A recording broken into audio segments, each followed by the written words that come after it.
Esdras 4. Ora, ouvindo os adversários de Judá e de Benjamim que os que tornaram do cativeiro edificavam o templo ao Senhor, Deus de Israel, chegaram-se a Zorobabel e aos chefes das casas paternas, e disseram-lhes: Deixai-nos edificar convosco, pois, como vós, buscamos o vosso Deus, como também nós lhe temos sacrificado desde os dias de Esarhadon, rei da Síria, que nos fez subir para aqui. Responderam-lhes, porém, Zorobabel e Jesuá e os outros chefes das casas paternas de Israel: Não convém que vós e nós edifiquemos casa a nosso Deus, mas nós sozinhos a edificaremos ao Senhor, Deus de Israel, como nos ordenou o rei Ciro, rei da Pérsia. Então o povo da terra debilitava as mãos do povo de Judá e os inquietava, impedindo-os de edificar. E assalariaram contra eles conselheiros para frustrarem o seu plano, por todos os dias de Ciro, rei da Pérsia, até o reinado de Dário, rei da Pérsia. No reinado de Assuero, no princípio do seu reino, escreveram uma acusação contra os habitantes de Judá e de Jerusalém. Também nos dias de Artaxerxes escreveram Bislão, Mitredate, Tabeel e os companheiros destes, Artaxerxes, rei da Pérsia, e a carta foi escrita em caracteres aramaicos e traduzida na língua aramaica. Reum, o comandante, e Sinsai, o escrivão, escreveram uma carta contra Jerusalém ao rei Artaxerxes, do teor seguinte. Isto é, escreveram Reum, o comandante, Sinsai, o escrivão, e os seus companheiros, os juízes, os governadores, os oficiais, os persas, os homens de Ereque, os babilônios, os susanquitas, isto é, os elamitas. E as demais nações que o grande e afamado Osnapar transportou, e que fez habitar na cidade de Samaria e no restante da província da além do rio. Eis, pois, a cópia da carta que mandaram ao rei Artaxerxes. Teus servos, os homens de além do rio, assim escrevem. Saiba o rei que os judeus que subiram de Tianós foram a Jerusalém e estão reedificando aquela rebelde e malvada cidade, e vão restaurando os seus muros e reparando os seus fundamentos. Agora saiba o rei que, se aquela cidade for reedificada e os muros forem restaurados, eles não pagarão nem tributo, nem imposto, nem pedágio, e assim se danificará a fazenda dos reis. Agora, visto que comemos do sal do palácio, e não nos convém ver a desonra do rei, por isso mandamos dar aviso ao rei, para que se busque no livro das crônicas de teus pais, e acharás no livro das crônicas e saberás que aquela é uma cidade rebelde, e danosa a reis e províncias, e que nela houve rebelião em tempos antigos, por isso é que ela foi destruída. Nós, pois, estamos avisando ao rei que, se aquela cidade for reedificada e os seus muros forem restaurados, não terás porção alguma a oeste do rio. Então o rei enviou esta resposta a Reum, o comandante, e a Sinsai, o escrivão, e aos demais seus companheiros, que habitavam em Samaria e no restante do país a oeste do rio. Paz. A carta que nos enviastes foi claramente lida na minha presença. E, ordenando eu, buscaram e acharam que desde tempos antigos aquela cidade se tem levantado contra os reis, e que nela se tem feito rebelião e sedição. E tem havido reis poderosos sobre Jerusalém, os quais dominavam igualmente toda a província da além do rio, e a eles se pagavam tributos, impostos e pedágio. Agora, pois, dai ordem para que aqueles homens parem, a fim de que não seja edificada aquela cidade até que eu dê ordem.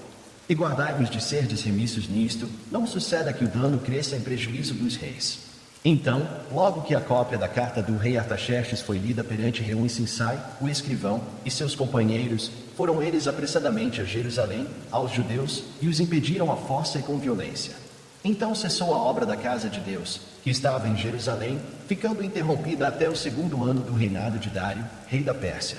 Mateus 4. Então foi conduzido Jesus pelo Espírito ao deserto, para ser tentado pelo diabo. E, tendo jejuado 40 dias e 40 noites, depois teve fome. Chegando, então, o tentador disse-lhe: Se tu és filho de Deus, manda que estas pedras se tornem em pães. Mas Jesus lhe respondeu: Está escrito, nem só de pão viverá o homem, mas de toda palavra que sai da boca de Deus.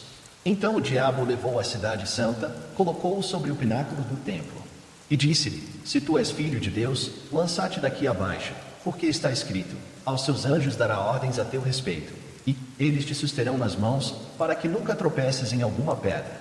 Replicou-lhe Jesus: Também está escrito: Não tentarás o Senhor teu Deus. Novamente o diabo o levou a um monte muito alto, e mostrou-lhe todos os reinos do mundo e a glória deles. E disse-lhe: Tudo isto te darei, se, prostrado, me adorares. Então ordenou-lhe Jesus: Vai-te, Satanás, porque está escrito: Ao Senhor teu Deus adorarás, e só a ele servirás. Então o diabo o deixou, e eis que vieram os anjos e o serviram. Ora, ouvindo Jesus que João fora entregue, retirou-se para a Galiléia.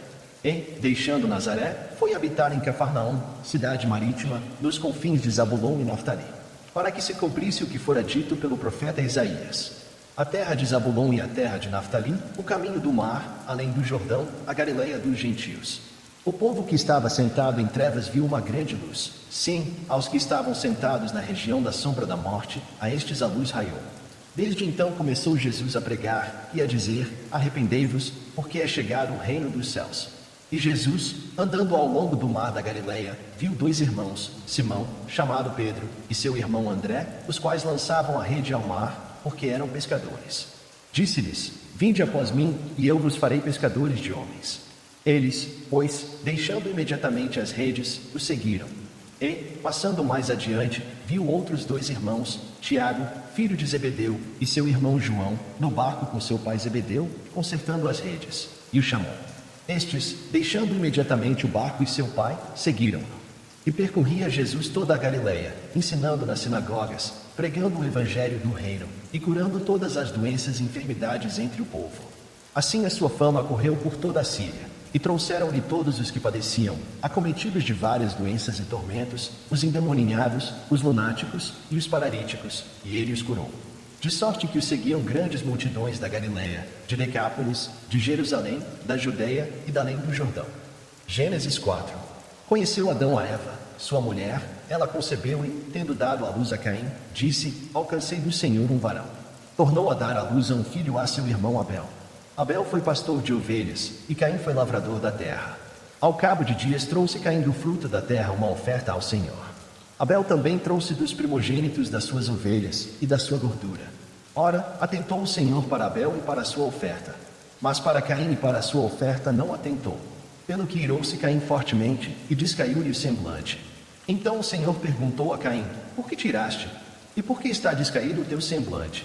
Porventura, se procederes bem, não se há de levantar o teu semblante? E se não procederes bem, o pecado jaz à porta, e sobre ti será o seu desejo, mas sobre ele tu deves dominar. Falou Caim com o seu irmão Abel. E, estando eles no campo, Caim se levantou contra o seu irmão Abel e o matou. Perguntou, pois, o Senhor a Caim: onde está Abel, teu irmão? Respondeu ele: não sei, sou eu o guarda do meu irmão? E disse Deus: que fizeste? A voz do sangue de teu irmão está clamando a mim desde a terra. Agora maldito és tu desde a terra, que abriu a sua boca para da tua mão receber o sangue de teu irmão. Quando lavrares a terra, não te dará mais a sua força, fugitivo e vagabundo serás na terra. Então disse Caim ao Senhor: é maior a minha punição do que a que eu possa suportar. Eis que hoje me lanças da face da terra, também da tua presença ficarei escondido, serei fugitivo e vagabundo na terra, e qualquer que me encontrar matar-me-á.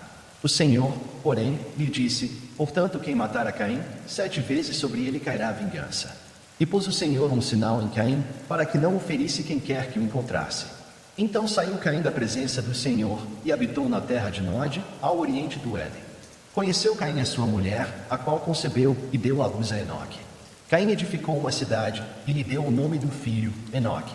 A Enoque nasceu Irade, e Irade gerou a Meujael, e Meujael gerou a Metusael, e Metusael gerou a Lameque. Lameque tomou para si 2 mulheres, o nome de uma era Ada, e o nome da outra Zilá. E Ada deu à luz a Jabal, este foi o pai dos que habitam em tendas e possuem gado. O nome do seu irmão era Jubal, este foi o pai de todos os que tocam harpa e flauta. A Zilá também nasceu um filho, Tubal-Caim, fabricante de todo instrumento cortante de cobre e de ferro, e a irmã de Tubal-Caim foi Naamá. Disse Lameque às suas mulheres: Ada e Zilá, ouvi a minha voz. Escutai, mulheres de Lameque, as minhas palavras, pois matei um homem por me ferir e um mancebo por me pisar.